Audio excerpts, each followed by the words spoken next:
So let's forget this one again. Okay. So what happens if our tax rate goes up? What figures are going to change here? This tax figure will go on both of these. That's going to go up or down? Before you get there, yeah. Let's go take a look that you've got the tax salvage in the initial outlay that will also be affected. Yeah, that will be affected as well, correct. So that is, the tax on the salvage is going to go up, okay.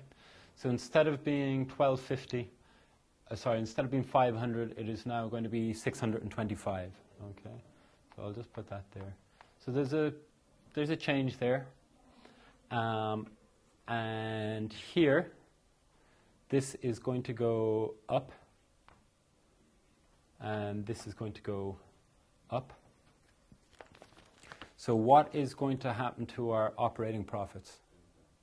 It's going to go down, and our operating cash flows, it's going to go down. And your initial cash outlay will go up.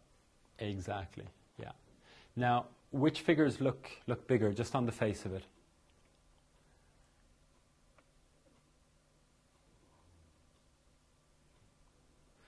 Because we have this one going up, but then we have 20 years of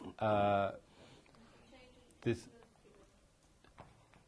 Yeah, you're quite right about this, and it's going to be a change of 125. And in the overall scheme of things, going from 40 to 50 is really going to affect these figures. Okay? So so you're correct about identifying that is going to change as well. Absolutely, because that's part A of the question. What items would be changed? So don't overlook that like I just did. And then what is going to happen to the NPV and the IRR? Let's have a look at the NPV first because it's easier. What will happen to the NPV? It will decrease. Yeah. We're happy enough with that? Yeah. And what will happen to the IRR? It will also decrease. Yeah. Because remember, what is the IRR measuring? Without looking at any numbers or this example in particular, what does the IRR tell us?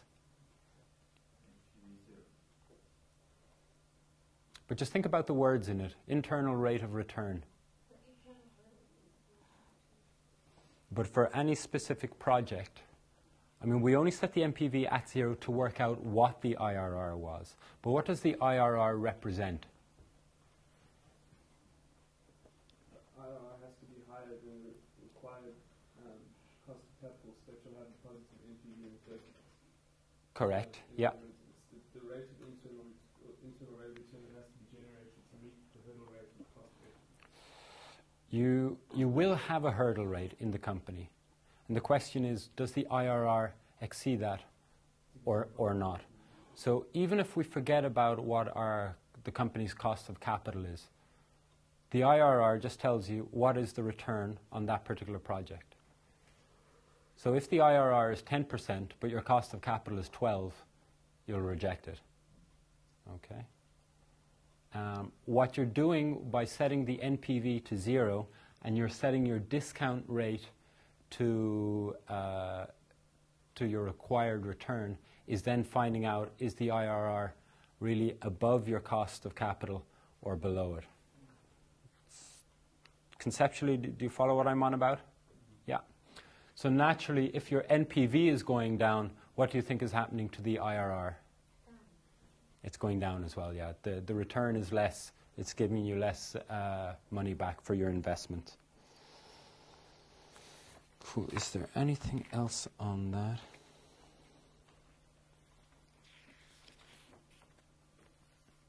Yeah. Happy enough with that? Any further questions? What about Question 2. I forget all of question 2. Now, I don't mind to do maybe just the very start of question 2, because I haven't reviewed question 2, and I'd be working off the top of my head, but I don't mind to spend 20 minutes on it, or else we can finish up here, whichever you prefer. Okay. Are you confident enough about doing that sort of thing now?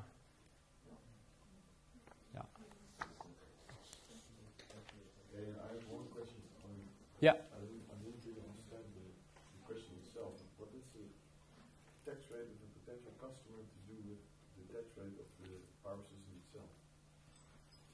Okay. The reason the guy is doing this, if you read the case, it's about a salesman going to a customer.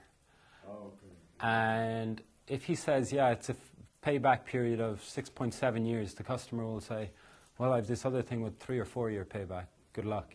So that's why he wants to work out the NPV. And then he must assume the tax rate for the customer. So this value depends on the tax of the person who's using it. Okay.